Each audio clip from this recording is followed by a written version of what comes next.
খুলনা খুলনা খান জাহান আলীর মাজার শরীফ একজন কত বড় বিশ্ববিখ্যাত বলি, ওনার দরবারের পাশে পুকুর, ওখানে একটা বড় কুমির দেখলাম যে আসতেছে, একটা কুকুর,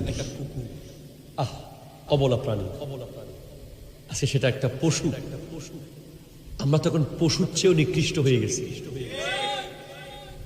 আমি একটা খুব কমন কথা বলেছি কয়েকবার, পৃথিবীতে এত কোন কুকুরকে মারে নাই, কোন বাঘ মারে নাই, কোন সিংহ মারে নাই, কোন সাপ মারে নাই, কোন মানুষ, ঠিক কিনা জোরে বলেন? আমরা কি আশরাফুল মখলুকাত? আপনি দেখবেন যে আমি অনেকবার দেখেছি রাস্তায়, বহুবার। আমরা তো সারা রাত রোডে থাকি, সামনে একটা বিপদ আসতেছে, ধরেন একটা গাছ ভেঙে পড়বে অথবা ভয়ঙ্কর কোনো কিছু সিচুয়েশন হবে, একটা কুকুর এসে দেখবেন আপনার গাড়ির সামনে ঘেউ ঘেউ করতেছে। সে আপনাকে বোঝাবে যে তুমি সামনে যাইও না। কয়দিন আগে দেখলাম যে হঠাৎ একটা পাখি এসে একটা গাড়ির সামনে ধপ করে পড়ল। এরপর দেখলাম যে গাড়ির ড্রাইভার খুব স্পিডে ছিল, সে গাড়ি থামিয়ে দিয়েছে। কতক্ষণ পর ড্রাইভার দেখে যে সামনে যদি আরেকটু যেত স্পিডে, রোড শেষ হয়ে যেত, সে বিশাল বড় খাদের মধ্যে পড়ে গেছিল। আল্লাহ তাআলা সৃষ্টির প্রত্যেকটা প্রাণী যেগুলো মানুষের জনকল্যাণে কাজে আসে, মানুষের ক্ষতি করে না, কুকুর হচ্ছে ওয়াফাদার, ঠিক কিনা জোরে বলেন? যে এলাকায় কুকুর আছে সে এলাকায় চোর ডাকাত আসতে পারে না ঠিক মতো। আপনি দেখবেন অনেক আমি ঢাকায় যে মসজিদে জুমার নামাজ পড়াই, খিলগাঁও তাহেরিয়া কমপ্লেক্সে, ওখানে 4-5টা কুকুর সারাক্ষণ বসে থাকে। এরা দেখবেন যারা পরিচিত মানুষ যাদেরকে চিনে এদেরকে অ্যাক্সেস দেয়। এক বিন্দু অপরিচিত কাউকে দেখলে সাথে সাথে সে সিরিয়াস হয়ে যায়। সে বিশাল কয়েকজন দারোয়ানের কাজ কুকুরগুলো আঞ্জাম দিচ্ছে।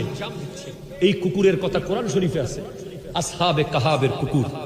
হযরতে ওয়াইসুল করণীর সাথে কুকুরের কথা হয়েছে একবার। খাবার কুড়াতে গিয়ে ওয়াইসুল করণী বলেছিলেন, আমি যদি হাসরের মাঠে ঠিকভাবে পুলসিরাত পার হতে না পারি, তুমি আমার চেয়ে উত্তম। সুবহানাল্লাহ, জোরে বলেন না?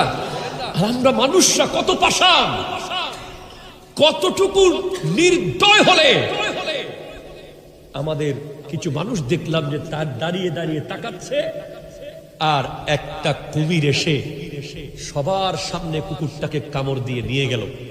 আমি সহিহ মুসলিম শরীফের একটি হাদিস আপনাদেরকে কোট করতে চাই। সহিহ মুসলিম 1958 নম্বর হাদিস।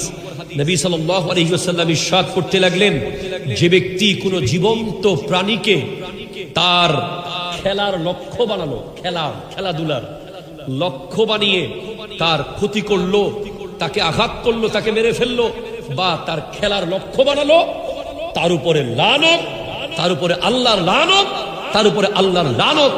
এই কুকুরকে সৃষ্টি করেছেন কে? আরো জোরে বলেন কে? বিড়াল সৃষ্টি করেছেন কে? মাছ সৃষ্টি করেছেন কে? পশু পাখি সৃষ্টি করেছেন কে? আপনাকে যেগুলো হালাল ভাবে জবে করার জন্য অনুমতি দেওয়া হয়েছে। আপনি জানেন কুরবানির সময় আপনি দেখবেন যে কিছু এলাকায় কাবিল কিছু ফোলা আছে, আরে বেটা কাউকে লাগবে না, আমি একা যথেষ্ট।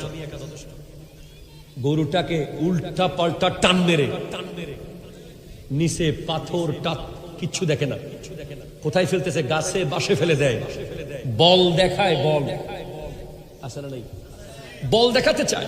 এটা বল দেখানো জিনিস না।